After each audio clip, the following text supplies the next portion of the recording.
গাজায় নির্বিচারে হামলার প্রতিবাদে ইসরায়েলে পাল্টা হামলা চালিয়ে যাচ্ছে লেবাননের সশস্ত্র সংগঠন হিজবুল্লাহ।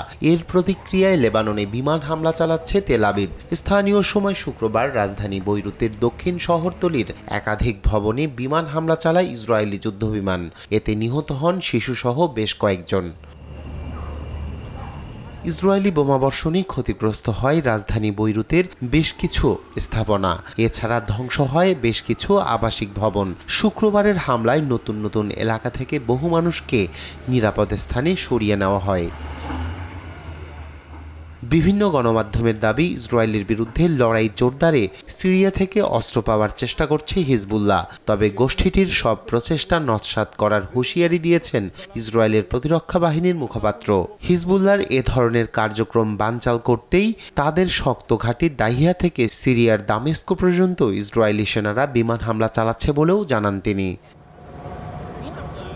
ইসরায়েলের সঙ্গে যুদ্ধবিরতির যে কোনো সিদ্ধান্তে লেবাননকে সমর্থন দেওয়ার কথা জানিয়েছে ইরান।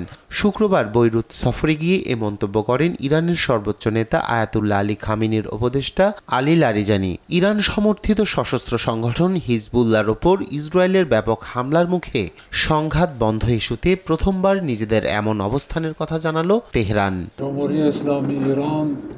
লেবাননের স্পিকার তাকে খসড়া প্রস্তাব সম্পর্কে ভালোভাবে ব্যাখ্যা দিয়েছেন। যুক্তরাষ্ট্রের প্রস্তাবে বাগড়া দিতে আসেননি, তিনি বরং লেবাননের সিদ্ধান্তে সমর্থন দেবেন। ইসরায়েলের সঙ্গে যুদ্ধবিরতি বাস্তবায়নে যে কোনো পরিস্থিতিতেই আমরা লেবানন সরকারকে সমর্থন দিয়ে যাব। যুদ্ধবিরতির এই আলোচনার মধ্যেও লেবাননে ব্যাপক হামলা চালিয়ে যাচ্ছে ইসরায়েলি বাহিনী। চলমান এই আগ্রাসনে লেবাননের $800 কোটিরও বেশি অর্থনৈতিক ক্ষতি হয়েছে বলে জানিয়েছে বিশ্বব্যাংক। এছাড়া দেশটির প্রায় 1 লাখ বাড়িঘর ক্ষতিগ্রস্ত হয়েছে বলে জানায় সংস্থাটি। রায়হান কবির শুভ্র, নিউজ ডেস্ক, দেশ টিভি।